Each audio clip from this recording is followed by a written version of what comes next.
날씨가 많이 추워졌지요. 모두 하나님 앞에 같이 인사를 한번 합니다. 샬롬.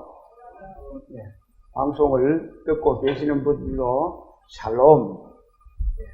샬롬이란 말은 평안이라는 말입니다.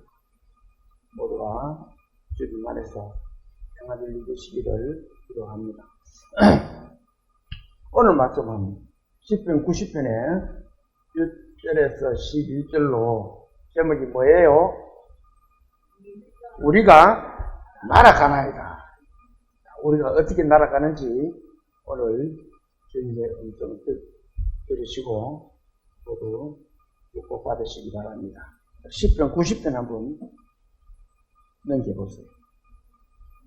90편 869페이지입니다. 869페이지.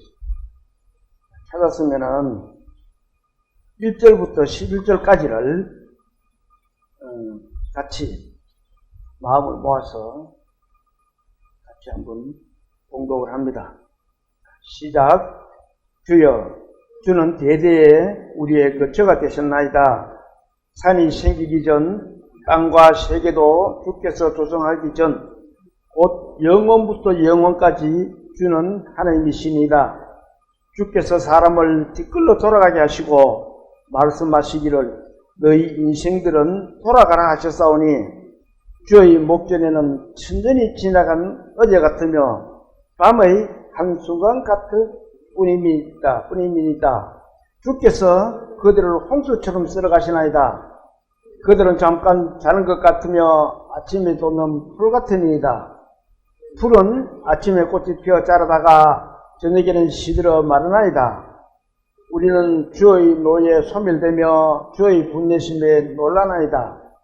주께서 우리의 죄악을 주의 앞에 놓으시며 우리의 은밀한 죄를 주의 얼굴빛 가운데 두셨사오니 우리의 모든 날이 주의 분노에 지나가며 우리의 평생이 순식간에 다했나이다.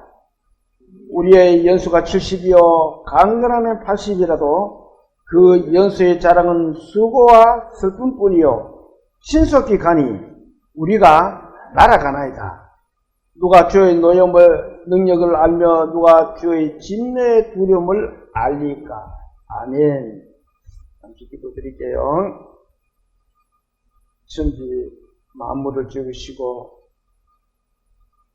인생의 생사 화복을 주관하신 하나님 아버지, 이 아침에 주님께 찬송으로 예배를 올려드리고 또 주님의 음성을 듣고자 합니다. 말씀하여 주시옵소서. 듣고 저희들의 마음에 주님을 섬길 수 있는 더 성숙한 그런 삶이 될 수 있도록 도와주시옵소서.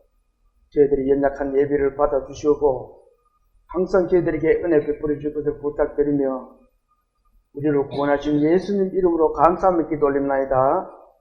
아멘. 자, 벌써 가을도 지나가고 겨울의 무색인 이쁜 것 지나갔습니다. 어제 아침과 오늘 아침에는 많이 추웠어요. 아침에 밖에 수도를 들어보니까 수도 물이 얼었죠. 옛날에가 수도는 잘 얼질 않는데 수도 물도 얼었습니다. 벌써 가을을 지나고 겨울이 되었습니다. 우리 인생은 어때요? 연세가 드신 분들은 가을을 지나가고 있습니다. 모두 건강들 잘 챙기시기 바랍니다. 오늘 말씀은 모세가 인생의 연약함을 고백하면서 하나님 앞에 기도를 하는 내용의 말씀입니다. 우리 사람들도 새같이 날아가면 참 편리하겠다. 날아가나이다 하니까 정말 새같이 날개가 있어 날아가면 가고 싶은데 빨리 가서 되고 참 좋겠다. 차도 안 막히고 그런 생각을 해봤습니다. 모세는 우리가 날아간다라고 말하고 있습니다. 이 시간 저와 여러분 모두 은혜 받는 시간 되시기를 간곡히 기도드립니다. 1절 한번 볼까요? 1절. 주여, 주는 대대에 우리의 거처가 되시느니라. 주는 대대에 우리의 거처가 된다. 거처가 뭐예요? 거처는 정착하고 내가 거주할 수 있고 살 수 있는 집을 말합니다. 이 모세는 오랜 세월 동안 나그네 생활을 많이 했잖아요. 특히 광야 생활을 거치면서. 그래서 그런 경험을 한 모세는 하나님만 인생에게 거처가 된다고 그렇게 고백을 하고 있는 겁니다. 그러면 모세만 그래요?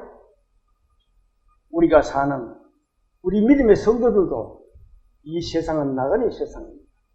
그러면은 우리의 거처가 어디예요? 하나님.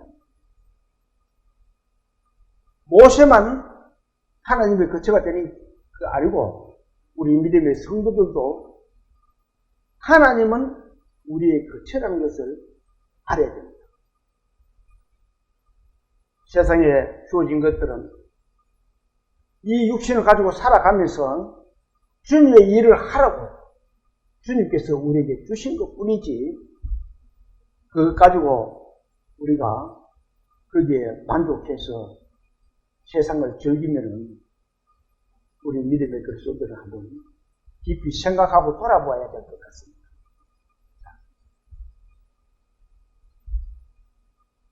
이 이어진 모세의 고백을 또 한번 볼까요? 2절 한번 볼까요? 산이 생기기 전 땅과 세계도 주께서 조성하기 전 곧 영원부터 영원까지 어떻다고요?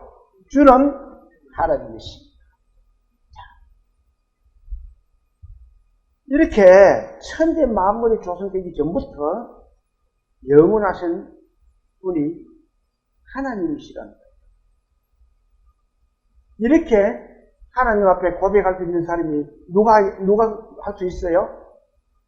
아무나 그렇게 할 수 있습니까? 오직 하나님을 믿고 하나님의 큰 사랑을 받은 경험한 그런 성도만이 이렇게 고백을 할 수가 있습니다. 세상 사람들은 어때요? 하나님이 어디 있어? 이러잖아요. 왜 이 모세가 이런 고백을 하느냐 하면은 광야 생활을 거쳐오면서 한 것을 적어냈잖아요. 하나님의 도움 없이는 우리 인생은 하루도 못 산다는 것을 아는 거예요. 하나님이 물이 없을 때는 하나님이 뭘 주셨어요? 물을 주셨잖아요. 그것도 바위에서. 바위에서 어떻게 물을 낼 수 있어요? 하나님은 하실 수 있다는 거예요. 그리고 또 양식이 없을 때는 어땠어요? 하늘에서 만나를 보내주셨어요. 그 만나를 먹고 살아갈 수 있었던 거예요. 그리고는 또 고기가 먹고 싶다 할 때는 어땠어요? 메추라기를 지면에다가 쫙 깔아주셨어요. 고기를 먹으라. 이런 경험을 했던 사람이 모세입니다. 그러면서 또 이 추위도 더위도 우리 인간들은 피할 수가 없었어요. 모세는 광야 생활을 하면서 그 이스라엘 백성이 그 더위와 추위를 피할 수 있었던 것은 하나님이 낮에는 구름 기둥으로 밤에는 불 기둥으로 보호를 해주셨던 거예요. 그러니까 모세가 이렇게 하나님을 찬양하면서 하나님에게 고백을 하고 있는 겁니다. 우리 인생들도 믿음의 성도들도 지금 이렇게 우리가 살아가고 있지만 알게 모르게 하나님이 우리 뒤에서 항상 보살펴 주고 계신다는 것을 알아야 됩니다. 그래서 우리는 하나님과 거처가 되는 그런 우리 믿음의 성도들이 다 되시기를 소망합니다. 그리고 또 모세는 우리 연약한 인생에 대하여 이렇게 말을 하고 있습니다. 3절 한번 볼까요? 주께서 사람을 어디로 돌아가게 하시고요? 뒷글로 돌아가게 하시고. 뒷글이 뭐예요? 아주 작은 먼지 같은 겁니다. 모세는 하나님은 영원하시지만 우리 인간은 이렇게 뒷글 같은 인간이라는 거예요. 그만큼 연약하다는 겁니다. 뒷글 같은 인간. 아주 나약하고 쓸모없고 그런 뒷글 같은 존재라는 거예요. 욥은 이렇게 기록하고 있습니다. 욥의 고백을 한번 볼까요? 욥기 25장 6절을 한번 봅니다. 같이 한번 읽어볼까요? 하물며 구더기 같은 사람, 벌레 같은 인생. 우리 인생은 이렇게 구더기 같고 벌레 같습니다. 그런데 많은 사람들은 이 세상이 단 것 같이, 자기가 누리고 있는 것이 단 것 같이 돈에 현혹돼가지고, 정말 돈이 행복의 기준이 아닙니다. 저 못 사는 아프리카나 못 사는 나라에서 행복의 그 기준을 한번 이야기해보라 그러니까. 전 세계 사람 어느 돈 많은 나라보다도 그 사람들이 더 행복하더라고요. 우리도 정말 어려울 때가 더 행복했을 때가 있었습니다. 지금이 더 행복해요? 그렇지 않습니다. 많은 사람들이 고액 연봉을 받고 있지만 또 돈을 더 돌려고, 더 받으려고 시위를 하고 난리를 칩니다. 얼마가 더 있어야 그 사람들이 만족을 해요? 이 돈에는 만족이 없어요.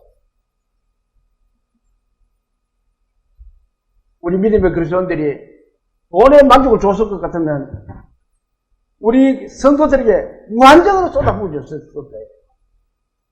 그렇지 않아요. 돈은 이 세상에 살아가면서 필요에 따라가지고 주신 거지, 그것이 기준이 돼서, 삶의 기준이 돼서는 안 된다는 거예요. 이 벌레 같은 인간들이, 이 욕기는 그렇게 부자였잖아요. 그러면서 참 망하고 보니까 우리 인생은 아무것도 아니구나. 벌레 같고 구더기 같은 것이 인생이구나. 이렇게 생각했다는 거예요. 깨달았다는 거예요. 이걸.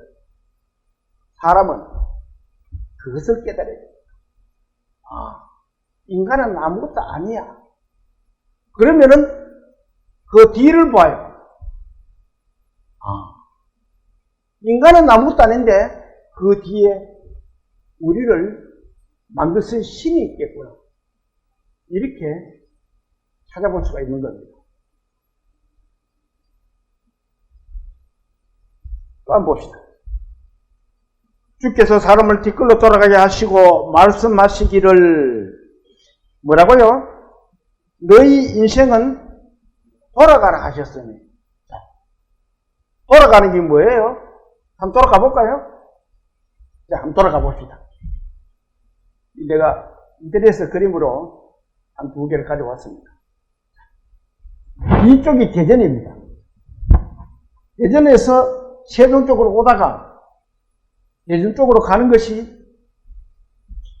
그게 돌아가는 겁니다. 이 길에 보면 이런 표시가 많이 되어 있습니다. 여기 돌아간다는 것은 있었던 곳으로 가는 것이 돌아가는 겁니다. 그런데 이 모세는 이렇게 말하고 있어요. 너희 인생들은 돌아가라 하셨으니. 그러면은 인생이 돌아갈 곳이 어디예요? 이 말씀을 한번 볼까요? 창세기 3장 19절에 있는 말씀입니다. 자, 같이 한번 읽어볼까요?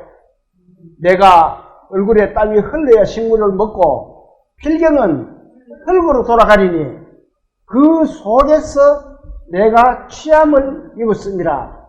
너는 흙이니 흙으로 돌아갈 것이라 하신다. 우리 인간은 흙으로 돌아갑니다. 지금은 모두 화장을 하니까 얼핏 흙으로 돌아가 하지만도 그것도 흙의 원소로 돌아가는 거예요. 옛날에는 그냥 매장을 했어요. 그러면 그 다 흙으로 보내주는 거예요. 지금도 뿌리거나 화장을 하더라도 뿌리거나 또 나무 밑에 또 묻거나 이렇게 흙으로 보내지고 있습니다. 그래서 우리는 돌아가는 거예요. 마무리 영장이라고 하는 우리 인간도 죽으면 흙으로 돌아가요.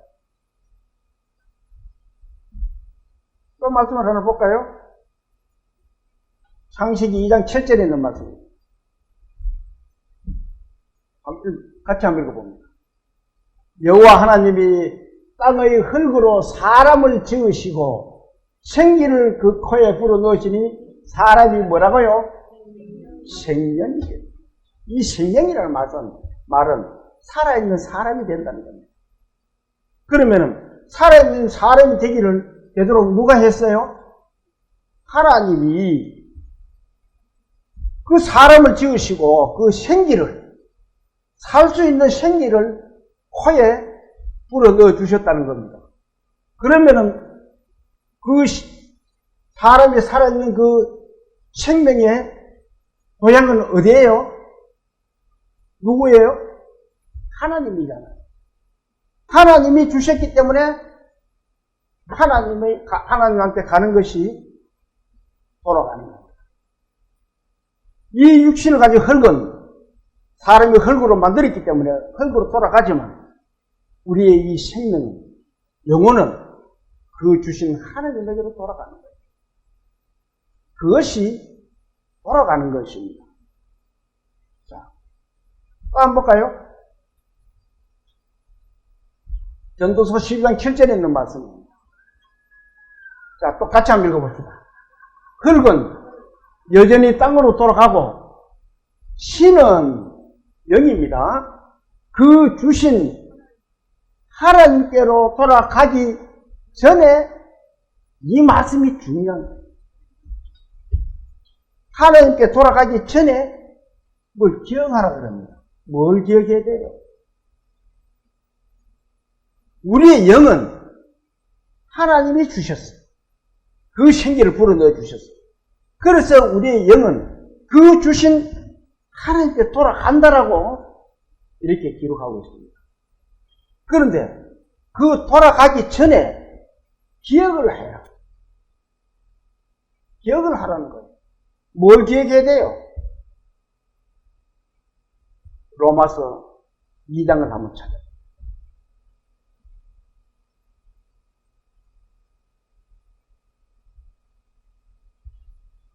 왜 기억해야 되는지를, 뭘 기억해야 되는지를 5절에서 8절까지를 제가 읽어보겠습니다. 자, 240페이지입니다. 신약성입니다.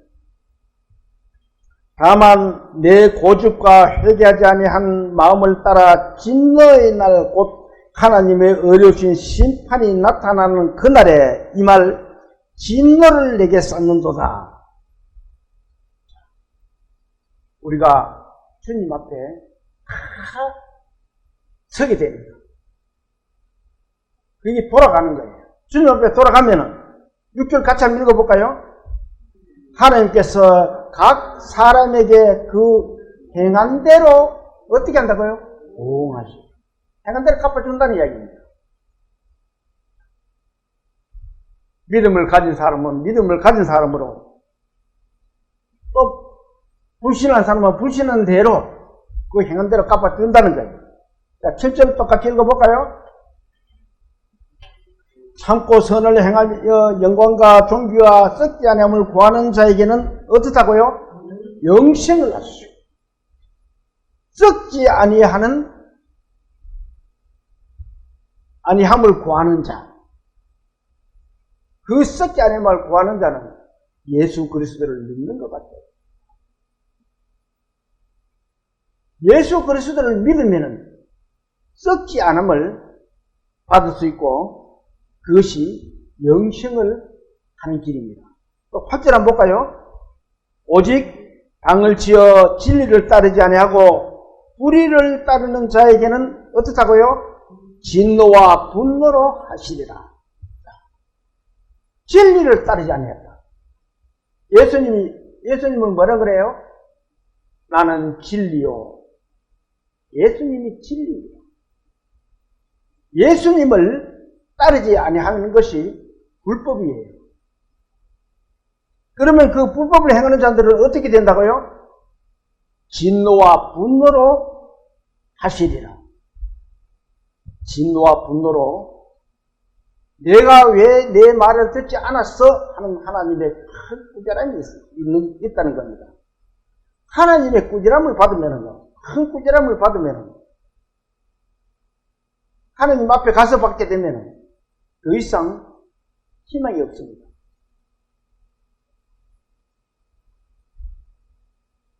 하나님 앞에 가서 꾸지람을 받게 되면 어떻게 돼요?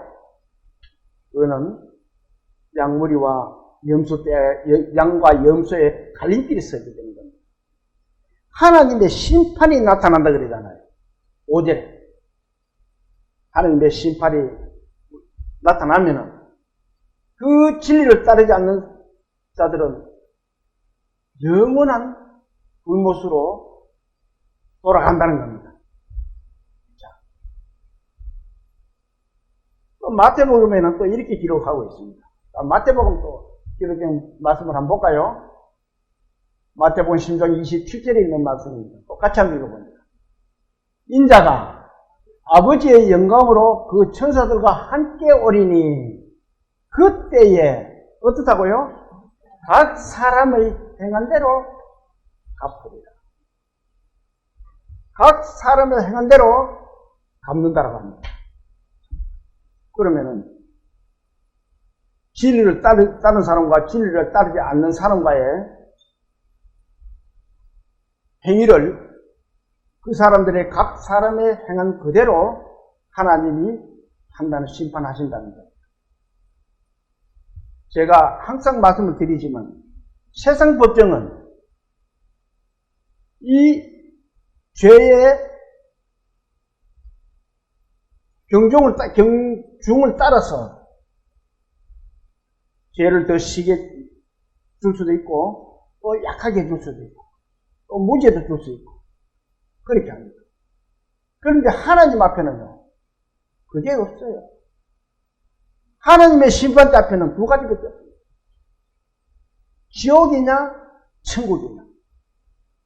홀이 많은 죄가 있어도 천국에는 못 갑니다. 우리가 하나님 앞에 설 때는 온전한 완전한.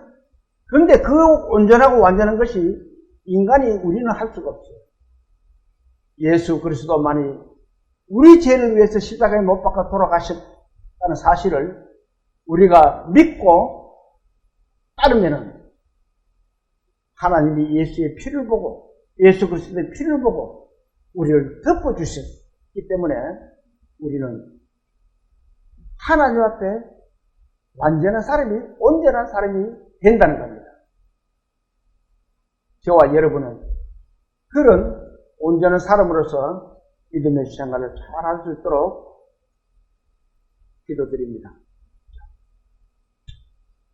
뒤로 조금 넘겨서 로마서 5장을 한번 넘겨보세요.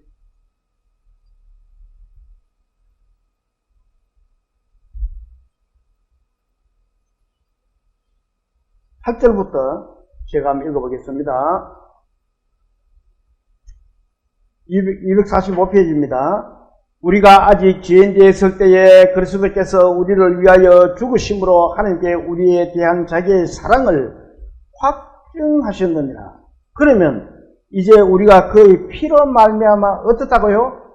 어렵다 하심을 받았으니 더욱 그로 말미암아 진노하시면서 어때요? 구원을 받을 것이다. 하나님의 진노에서 우리가 구원을 받을 수 있는 것은 오직 그의 피로, 예수 그리스도의 피로 말미암아 어렵다 하심을 받습니다. 이 어렵다는 것은 구원의 옷을 입었다는 겁니다. 어렵다는 것은. 10절 한번 볼까요? 곧 우리가 원수 되었을 때에 그의 아들의 죽으심으로 말미암아 하나님과 화목하게 되었습니다. 하나님 앞에 우리가 만나려 그러면, 하나님을 만나려 그러면 화목이 있어야 됩니다. 화목이 있어야 됩니다. 화목하게 되었은즉 화목하게 된 자로서는 더욱 그의 살아나심으로 말미암아 어떻다고요? 구원을 받을 것입니다. 하나님과 화목하지 않고는 구원의 말을 할 수가 없어요. 그것을 누가 했다고요? 화목하게 하는 것을 누가 했다고요? 예수 그리스도의 피로 우리가 하나님과 화목하게 되었다. 자, 11절 같이 한번 읽어볼까요? 그뿐 아니라 이제 우리로 화목하게 하신 우리 주 예수 그리스도로 말미암아 하느님 안에서 또한 즐거워하느니라. 이렇게 화목하게 되면 항상 즐거움 속에 살아요. 세상의 지대로 사는 것이 아니고 오직 예수 그리스도를 믿고 나는 하느님과 화목한 사람이야. 긍지를 가지고 세상을 승리하는 삶을 살아야 된다. 그런데 하나님을 믿는다라고 하는 사람들 중에서도 세상에 끌려서 거기서 벗어나지 못한 사람들이 많이 있습니다. 한번 과감하게 한번 던져볼 수가 있어야 돼요. 그러면 하나님의 손길이 어떻게 이끌어 주시는지를 한번 볼 수가 있습니다. 내가 붙들고 있는 한 하나님은 일을 해 주시지 않아요. 내가 하나님의 그 큰 사랑을 힘입어 내가 한번 던져보면 하나님이 나를 이끄는 그 손길을 볼 수가 있다는 것입니다. 여러분은 언제 사랑의 확증을 받았으며 진노하심의 구원을 받았어요? 그것이 마음에 확실하게 심어져 있어요. 본문 한번 볼까요? 다시 3절 4절 주께서 사람을 뒷걸로 돌아가게 하시고 말씀하시기를 너희 인생들은 돌아가라 하셨사오니 주의 목전에는 천년이 지나간 어제 같으며 밤의 한순간 같을 뿐임이니라. 모세는 이 인간들이 이해할 수 있도록 시간의 관점에서 이렇게 말을 하고 있습니다. 천년이 지나간 어제 같으며 우리나라 당군 이래 지금까지 우리가 몇 년이 흘러갔다 그래요? 5,000년. 반만 년이라 그러잖아요. 우리가. 반만 년 세월이 흘러갔습니다. 당군 이래. 그러면은 얼마나 많은 세월이 흘러갔어요. 지금 연세가 많은 분들은 7, 80, 90, 100살 된 사람들도 아이고 많이 살았다. 그런 식으로 말들을 합니다. 베드로는 이렇게 기록하고 있습니다. 자, 한번 볼까요? 베드로후서 3장 8절입니다. 같이 한번 읽어봅니다. 사랑하는 자들아, 주께는 하루가 천년 같고 천년이 하루 같은 이 한 가지를 잊지 말라. 하루가 어떻다고요? 천년 같다. 계시록에는 이렇게 또 기록했습니다. 하나님은 나는 알파와 오메가요, 처음과 마지막이요, 시작과 마침이요. 그 말씀이 무슨 말씀이에요? 하나님의 영원하심을 말씀하고 계십니다. 그리고 크심을 말씀하고 계세요. 하나님이 얼마나 크신 분인지 한번 볼까요? 이사야서 66장 1절에는 이렇게 하나님의 크심을 말씀하고 있습니다. 자, 같이 한번 읽어봅니다. 여호와께서 이같이 말씀하시되 하늘은 나의 뭐라고요? 보좌요. 땅은 나의 갈등상이니 너희가 나를 위하여 무슨 집을 지을고 나의 안식할 처소가 하늘은 나의 보좌요. 하늘이 얼마나 넓은지 모릅니다. 하늘이 얼마나 넓은지 몰라요. 아무리 가봐도 하늘을 끝까지 못 갑니다. 그런데 그것을 하나님은 보좌라 합니다. 보좌가 뭐예요? 하나님이 앉는 좌석이에요. 자리라는 겁니다. 그리고 땅은 뭐예요? 나의 발등상이니. 발등상이 뭐예요? 발 올려놓는 데랍니다. 하나님이 하늘을 좌석을 만들어 하늘에 앉으시고 발등은 이 지구에 얹어놓는다는 겁니다. 얼마나 하나님이 크신 분이에요. 하나님의 크신 것을 이렇게 말씀하고 있는 겁니다. 그런 분이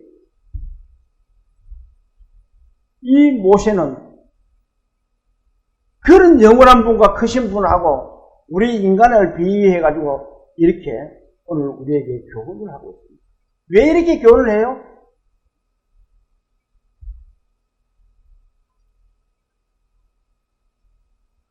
하나님은 과거, 현재, 미래를 한 번에 다 보고 계세요. 우리가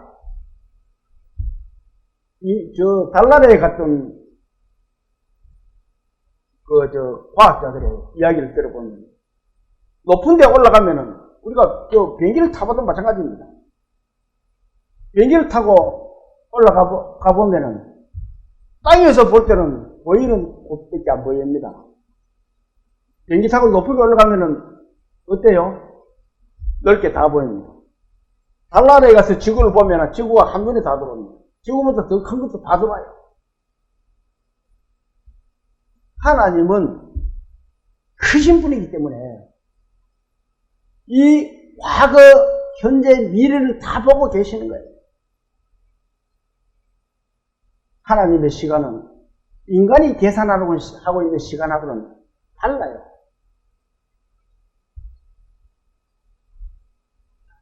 모세는 또 이렇게 인간에 대해서 세 가지를 이야기하고 있습니다. 한번 볼까요? 5절 주께서 그들을 홍수처럼 쓸어가시나이다. 그들은 잠깐 자는 것 같으며 아침에 돋는 풀 같다니. 주께서 그들을 홍수처럼 쓸어간다. 홍수는 갑자기 비가 많이 오면은 홍수가 납니다. 그러면은 집도 다 떠내려가고 마을 전체가 다 쓸려가 버리죠. 사람이 예측할 수 없는 그 사이에 인간이 죽음을 맞이한다는 거예요. 홍수같이 쓸어버린다는 겁니다. 그것에 우리 인간의 연약함을 말해주고 있습니다. 또 한번 볼까요? 홍수처럼 쓸어가나이다. 그들은 잠깐 자는 것 같으며 잠깐 자는 것 같다. 이 자는 것은 우리가 몇 시간 자요? 8시간. 보통 8시간. 예. 군대 가보면은 원래 8시간 잠을 재워둘 게 있습니다. 8시간을 자는데 그 8시간을 계산하면 돼 보니까 하나님이 봤을 때는 우리는 8시간인데 하나님이 봤을 때는 0.007분도 안 돼. 하나님 계산으로서. 왜? 하나님은 하루가 천년 같으니까. 우리는 천년을 세리는데 하나님은 그게 하루야 이렇게 말씀하시잖아요. 실제로는 하나님은 만년을 10만 년을 하루라고 생각할 수도 있습니다. 왜? 모든 것을 하루에 다 보기 때문에 그래요. 지금도 하나님은 그렇게 보고 계십니다. 그래서 각 사람 마음들도 다 보고 계세요. 저와 여러분들의 마음도 다 헤아리고 계십니다. 그런 우리 인간인데 우리는 어때요? 세상에 살면서 그저 티격태격 네가 잘났니 내가 잘났니 전 세계가 그렇게 살아가고 있습니다. 그런 우리가 지금 이스라엘을 한번 쳐다봐야 돼요. 지난주까지 이스라엘에 대한 내용들을 많이 말씀을 드렸습니다. 잠깐 말씀드리면은 전 세계가 말리도 지금 말을 안 듣습니다. 지금 가자지구 북쪽은 완전히 평정했는 것 같아요. 왜냐하면은 성경 말씀에 유대인들이 다 자기 나라로 이스라엘로 돌아가면은 나라가 좁다라고 말씀하셨습니다. 그 나라가 좁아요. 그래서 넓혀야 돼요. 우리는 내 삶에서 하나님을 발견 못하면 그 이스라엘을 쳐다보고서라도 하나님을 살아계시는 하나님을 알아보고 알아야 된다는 겁니다.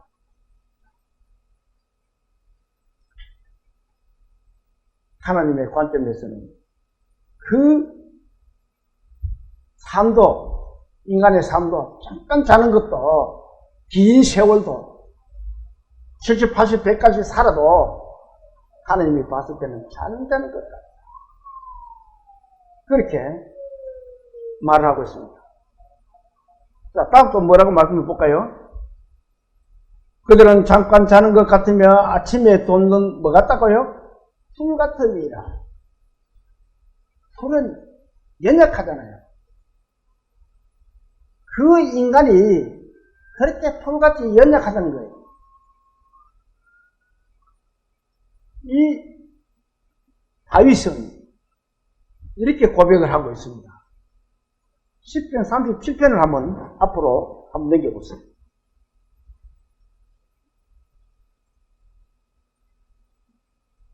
827페이지입니다.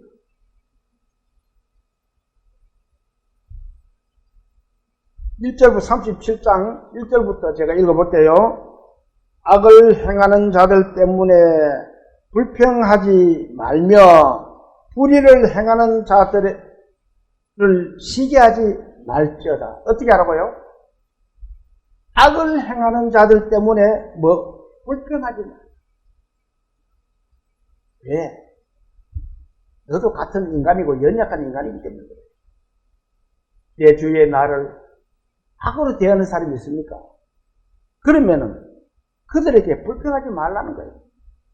또 불의를 행하는 자들을 시기하지 말고. 나에게 불의를 하고 정말 나를 손해보도록 해도 그들을 시기하지 말고 그들을 불쌍히 여기라는 거예요. 2절 읽어볼게요. 그들은 풀과 같이 속히 뱀을 당할 것이며 푸른 채소같이 재단할 것입니다. 풀과 같고 이 채소같이 재단한다는 거예요. 그러니까 그런 사람들을 불평하지 말고 잘 허용을 하라는 거예요. 3절 또 읽어볼게요. 여호와를 의뢰하고 선을 행하라. 땅에 머무는 동안 그의 성실을 먹을 거리로 삼을지어다. 우리 연약한 인간들은 여호와를 의뢰하고 선을 행하라. 땅에 머무는 동안 그의 성실을 먹을 거리로 삼을지어다. 4절 또 여호와를 기뻐하라. 내가 내 마음의 소원을 내게 이루어 주시리로다. 내 길을 여호와께 맡기라. 그를 의지하면 그가 이루시고. 우리는 모든 생각과 계획들을 하나님께 맡겨야 됩니다. 내가 작은 일을 내 마음대로 하는 것도 어떻게 보면은 하나님 앞에는 잘못된 일일 수도 있습니다. 그 작은 일도 하나님께 맡겨야 돼. 우리 연약한 인간은 모든 행사를 하나님께 맡겨야 됩니다. 그렇게 맡기고 나면 어떻게 돼요? 6절 같이 한번 읽어볼까요? 내 의를 빛같이 나타내시며 내 공의를 정오의 빛같이 하시고. 우리의 모든 것을 하나님께 맡기고 살면은 어떻다고요? 빛같이 나타나. 그래 정오의 빛같이 하시다. 정오가 언제예요? 난 12시잖아요. 그때 해가 가장 밝습니다. 하나님이 우리의 길을 그렇게 밝게 만들어 주신다는 거예요.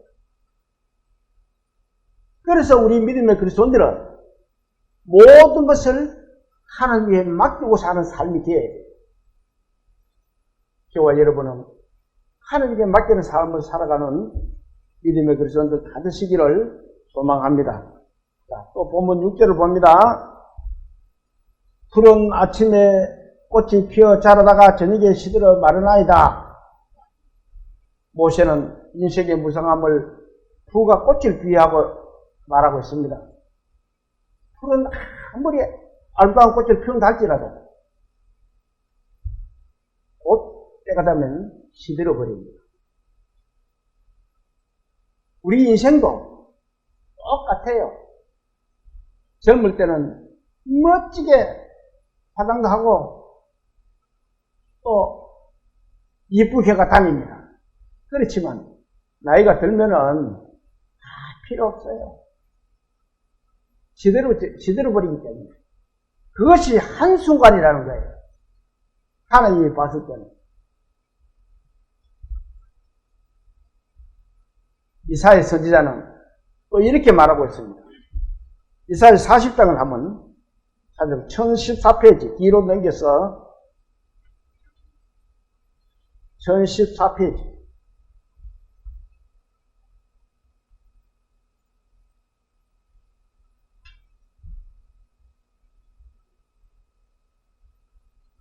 6절부터 제가 읽어볼게요. 말하는 자의 소리여 이르되 외치라. 대답하되 내가 무엇이라 외치리까 하니 이르되 모든 육체는 풀이요 그의 모든 아름다움은 들의 꽃과 같으니 풀은 마르고 꽃이 시들면 여호와의 기운이 그 위에 붐비라. 이 백성은 실로 뭐라고요? 풀이로다. 우리 인생은 풀이라는 거예요. 모든 육체는 풀의 꽃과 같고 그런 연약하다는 겁니다. 그러면은 풀의 꽃과 같은 우리 인생은 어떻게 돼요? 자, 8절 같이 한번 읽어볼까요? 풀은 마르고 꽃은 시드나 우리 하나님의 말씀은 어떻다고요? 영원히 하나님의 말씀은 영원히. 그래서 우리는 모든 행사를, 내 모든 것을 하나님께 맡기고 살아야 돼요. 이 세상에 살면서 어려운 점들이 있습니까? 정말 나에게 닥치는 고달픈 일들이 있습니까? 그렇다면 우리는 그것도 하나님께 한번 맡겨보시라고. 저와 여러분은 그렇게 하나님께 맡기는 삶이 중요한 겁니다. 우리 인생들은 연약하다 그러잖아요. 뭐든지 자기가 하려고 하지만 그게 안 된다는 거예요. 우리 연약한 인간들은 하나님께 맡기는 삶을 살아야 된다는 거예요. 그러면은 성경의 여러 곳에 이렇게 하나님이 우리 인간의 연약함을 기록하고 있습니다. 말씀을 하기 위해서. 왜 그렇게 여러 군데에 이렇게 말씀해요? 우리 인간은 자기가 연약함을 알아고 깨달아야만이 하나님의 긍휼함의 은혜를 받을 수 있기 때문에 그렇습니다. 내가 강하면은 하나님이 우리에게 긍휼을 하시지 않아요. 긍휼함을 받지를 못해요. 하나님, 나는 약합니다. 나는 할 수가 없습니다. 하나님, 당신만이 나를 이끌어 갈 수 있습니다. 하고 고백을 하면서 회개를 하면서 하나님 앞에 나아가야 돼요. 그러면은 하나님이 우리에게 긍휼의 은혜를 베풀어 주십니다. 그걸 깨달으라고 사람들이 못 깨달으니까 여러 군데 또 말씀하시고 또 말씀하시고 또 말씀하시고, 저는 이 말씀을 보면서 하나님이 정말 나를 자고하고 싶어서 이렇게 나의 연약함을 계속 말씀하고 계시는 거예요. 나는 어떻게 하면 하나님 앞에 더 나아가는 그런 삶을 살아갈 수 있을까 하는 그런 생각을 해봤습니다. 우리는 하나님 앞에 순종하는 삶, 낮아지는 삶, 오직 하나님만 우리를 이끌어가는 그런 삶이 되어야 됩니다. 저와 여러분은 그런 삶이 되도록 기도드립니다. 8절 한번 볼까요? 본문. 주께서 우리의 죄악을 주의 앞에 놓으시며 우리의 은밀한 죄를 주의 얼굴빛 가운데 두셔서, 우리의 죄악이 주 앞에 가 있다. 왜 그래요? 이 말씀을 한번 볼까요? 어떻게 해서 우리 죄악이 주 앞에 가 있는지 로마서 2장 15절에 있는 말씀입니다. 같이 한번 읽어볼까요?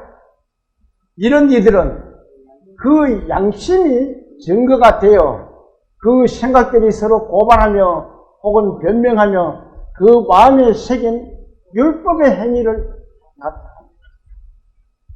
우리의 잘못한 것은 그 양심이 증거하는 거예요.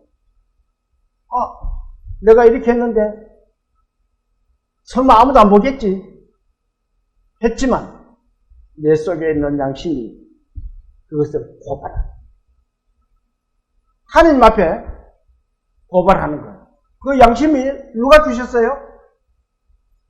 하나님이 주셨어요. 하나님이 우리 인간들에게 그 생기 속에 양심을 갖다가 심어놓으신 거예요. 자, 한번 20장 27절을 한번 볼까요? 같이 한번 읽어봅니다. 사람의 영혼은 여호와의 등불이라 사람의 이 분속을 살핍니다. 하나님이 우리 양심 속에 영혼 안에 그 영혼 속에 등불을 주셨어요. 불을 활 밝혀놓고 네가 제대로 살아가나 못 살아가나 보고 계시는 거예요. 내가 아무리 남 몰래 남을 쏘겨가면서 했다 손 치더라도 하나님은 못 쏘겨요. 왜? 그 양심이 등불이 돼가지고 불을 환히 비춰 네 그렇게 하는구나. 하나님 위에서 다 보고 계시는 거예요. 그 모든 것이 하나님 앞에. 그래서 주께서 우리의 죄악을 주의 앞에 놓으시며 우리의 은변한 죄를 주의 얼굴빛 가운데 두셨다. 하나님은 다 알고 계시는 거예요. 믿음의 그리스도인이 정말 옳은 믿음의 생활을 하지 않으면 하나님이 어떻게 생각하시겠어요? 하나님 얼굴 찌푸리시면서 왜 저렇게 하고? 우리가 인간적 관점에서 자식들을 한번 생각해보자고. 우리 자식이 정말 정직하고 잘 살면은 부모 얼굴이 어때요? 환하게 웃고 즐겁습니다. 그렇지만 사랑하는 아들놈이 한 녀석이 밖에 나가서 나쁜 짓만 계속하고 말썽만 일으키고 그러면 부모 마음이 어때요? 얼굴이 어때 돼요? 부모 얼굴이? 참 편하지를 안 합니다. 아유, 저는 녀석 언제 인간 돌아오겠노? 하나님이 우리 믿음의 그 존재를 볼 때도 그렇다는 겁니다. 믿음의 생활을 잘하는 성도들을 봤을 때, 주님의 백성들을 봤을 때는 하나님의 얼굴이 기쁘지만 그렇지 못할 때는 하나님이 우리 인간과 같이 그렇게 속이 상한다는 겁니다. 우리 인간들의 모든 행동은 하나님의 그림자입니다. 우리가 자식 사랑하는 것도 하나님 자식 사랑은 끝이 없는 사랑이잖아요. 무한한 사랑입니다. 하나님이 우리를 봤을 때 우리를 그렇게 사랑하고 있다는 것을 그림자적으로 보여주는 거예요. 그래서 하나님 우리가 잘못하면은 하나님께 근심을 주는 그런 일들이 되기 때문에 우리의 믿음의 성도들은 정말 주님 앞에 옳은 삶을 살아갈 수 있도록 노력해야 됩니다. 또 9절 한번 볼까요? 우리의 모든 날이 주의 분노 중에 지나가며 우리의 생명이 순식간에 다했나이다. 인간들의 사는 날은 항상 죄를 지고 살아가는 날이에요. 하루도 한시도 죄를 안 지을 때가 없어요. 하나님이 봤을 때는. 우리 인간의 관점에서는 어때요? 조금 뭐 하나 설득해도 아이 뭐 다 그럴 수 있지. 그런 인간들의 생각이에요. 하나님은 티끌 같은 죄를 지어도 하나님은 용서를 안 하시지만 걱정을 하세요.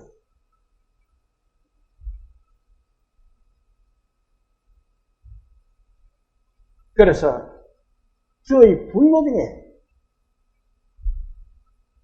그렇게 말씀하고 계십니다. 항상 하나님이 노하시면은 우리의 삶이 끝이 납니다. 왜 그래요? 우리의 삶은 하나님을 즐겁게 하는 삶이 되어야 됩니다. 그런데 죄를 짓고 회개하지 않고 살아가면은 나중에 하나님 앞에 섰을 때 많은 사람들이 후회를 하고 가슴을 칠 거예요. 우리 믿음의 성도들은 정말 그 주신 하나님의 그 큰 사랑을 등한히 여기지 않는 저와 여러분들이 다 되시기를 소망합니다. 세월이 그렇게 길지를 못해요. 사람들이 생각하고 있는 것 같이 오래 가지를 못합니다. 그래서 우리 사람들은 어떻게 돼요? 세월이 순식간에 지나가기 전에 우리는 하나님의 뜻을 알아요. 그 하나님의 뜻이 뭐예요? 요한복음 6장을 한번 찾아봅니다.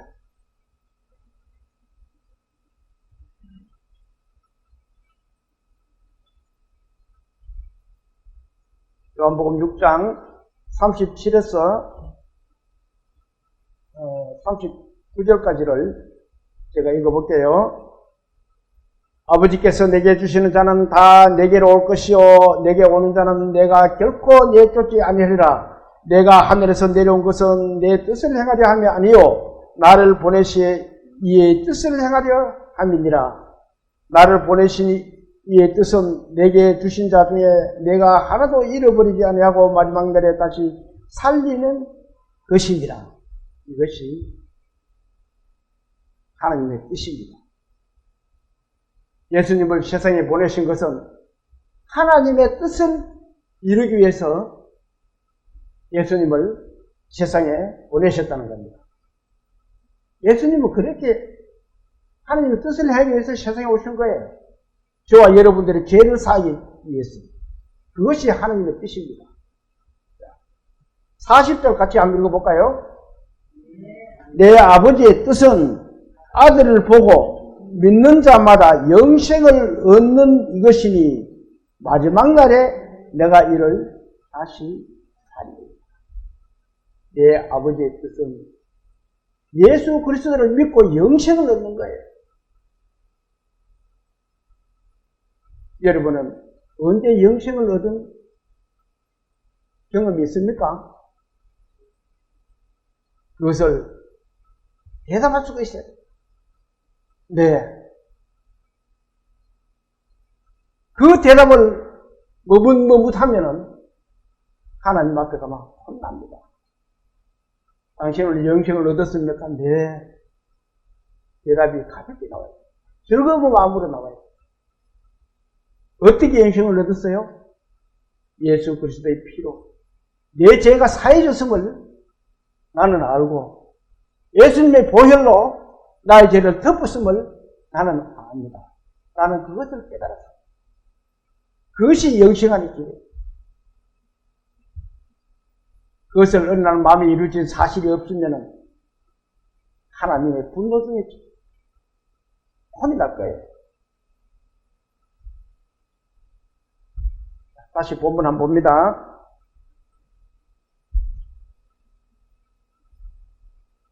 10절 우리의 연소가 70이요 강건하면 80이라도 그 연소에 따르는 수고와 슬픔뿐이요 신속기간이 어떻다고요? 우리가 날아가나이다.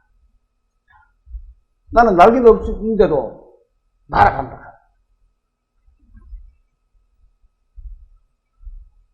세월은 자기 나이와 같은 속도로 달립니다.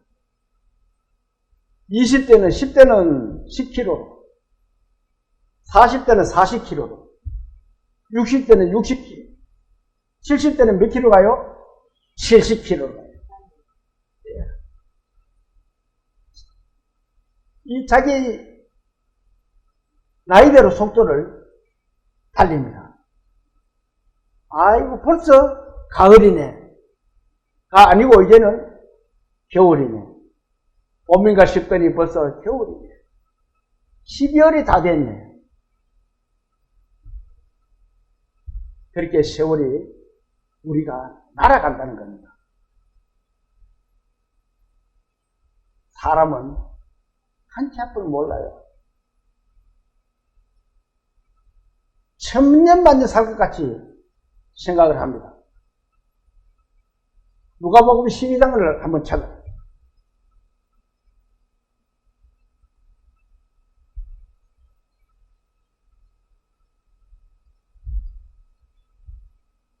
(19절부터) (20절을) 제가 읽어볼게요. 또 내가 내 영혼에게 이르되 114페이지입니다. 신약성경. 또 내가 내 영혼에게 이르되 영혼아 열에 쓸 물건을 많이 쌓아두었으니 평안히 쉬고 먹고 마시고 즐거워하자 하리라 하되 하나님은 이르시되 어리석은 자여 오늘 밤에 내 영혼을 도로 찾으리니 그러면 네 준비한 것이 누구의 것이 되겠느냐 하셨으니 사람들이 이 세상에 돈을 버리려고 많이 지금 섞이고 있습니다. 돈이 최고야. 돈이 있어야 돼요. 돈이 없으면 안 됩니다. 돈이 있어야 돼요. 저는 항상 그렇게 말합니다. 우리 그리스도인들도 돈이 있어야 된다. 그런데 그 돈의 노예가 되면 안 돼요. 돈을 버리되 돈을 내가 갖고 있대. 돈의 노예가 되어서는 안 된다는 겁니다. 돈을 버리고 돈을 가지고 있는 거하고 돈의 노예가 되는 거하고는 다릅니다. 분명히 달라요. 돈이 많이 있는 사람들은 생각 한번 해봐야 돼요. 내가 돈의 노예가 되었는지, 안 그러면은 내가 돈을 누리고 사는 건지, 그걸 한번 판단할 수 있는 기회가 되었으면 좋겠습니다. 이 부자는 많이 모아놨습니다. 이 사람은 돈의 노예. 자, 이제 내가 이렇게 버려놨으니까 이제 묵고 떵떵거리면서 살자. 그 말이잖아요. 그런데 하나님은 어떻게 말씀하세요? 21절 한번 봅시다. 같이 한번 읽어봅니다. 자기를 위하여 재물을 쌓아두고 하나님께 대하여 부유하지 못한 자가 이와 같다. 하나님께 대해 부유하지 못한다. 세상 거 가지고는 부유하는데 하나님에 대해는 부유하지 못한다. 우리는 하나님께 대하여 부유해요. 하나님이 전부 내 것이 되어야 된다 이 말입니다. 뭐 돈을 하나님께 막 갖다 바치라는 그 말이 아니고 내 삶에는 오직 하나님.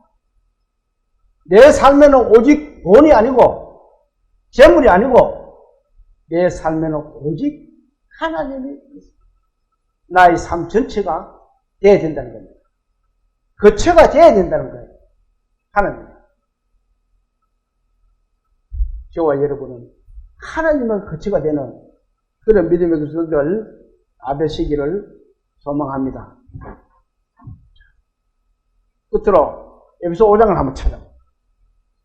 에베소서 5장.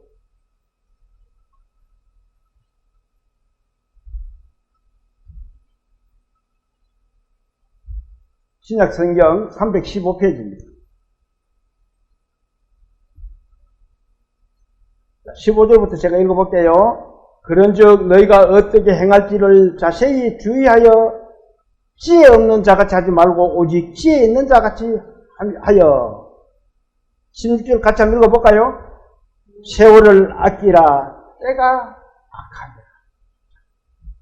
세월을 아끼라 때가 악하다. 지금 때가 얼마나 악한지 몰라요. 괜히 길에 가다가 생지 모르는 사람도 시비를 걸어가지고 큰 사고를 치고 사람이요 얼마나 악해져 있는지 몰라요. 악해져도 너무 많이 악해져 있어요. 길 다니기가 무서워. 이제 우리가 저는 시골에 있습니다만 혼자 남자지만 저 북으로 자전거를 타고 이제 한 바퀴 운동하고 다닙니다. 그러다 보면은 저쪽에서 어떤 남자가 작대기 하나 들고 이러면은 이상하게 손끝해져요. 저도 혹시 저도 작대기 들고 내 지나가는 날도 칠 거 아닌가 싶은 생각도 들고. 왜 그러냐면 지금 세상이 그렇게 악해져 있다는 거예요. 뉴스 나오는 거 보면은 그렇게 악해진 세상을 우리가 느낄 수가 있습니다. 정이 없어요.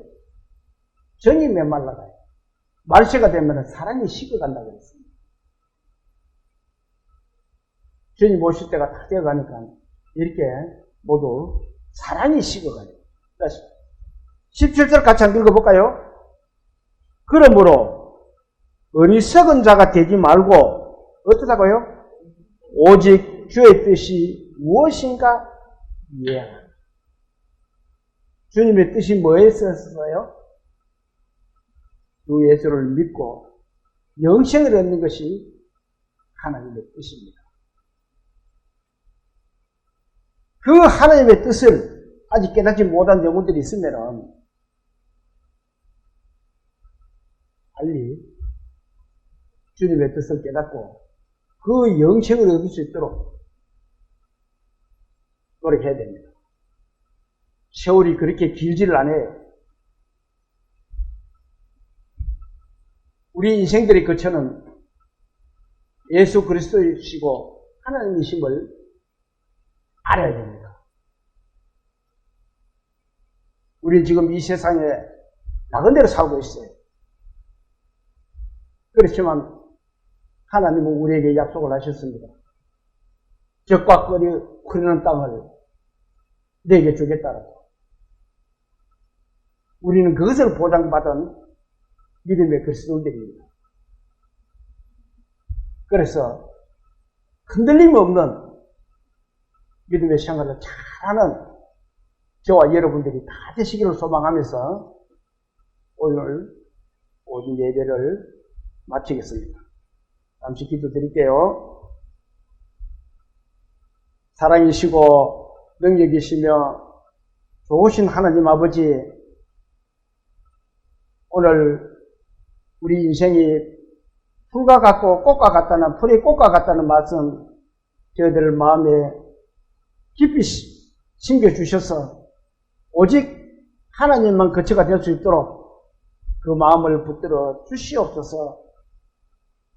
혹여 하나님을 모르고 세상으로 흘러가는 인생들이 있습니까? 주님, 그들에게도 주님의 사랑을 깨달을 수 있는 기회를 주시옵소서.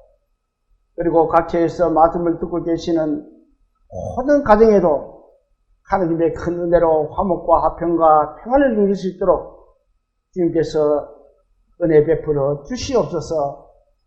예배를 마치면 또 각 처소로 돌아가서 한 주 동안 주님을 섬깁니다. 저희들이 어느 곳에 있든지 항상 주님을 잘 섬기는, 오직 하나님만이 거처가 되는 그런 믿음으로 살아갈 수 있도록 주님께서 이끌어 주시고 도와 주시옵소서.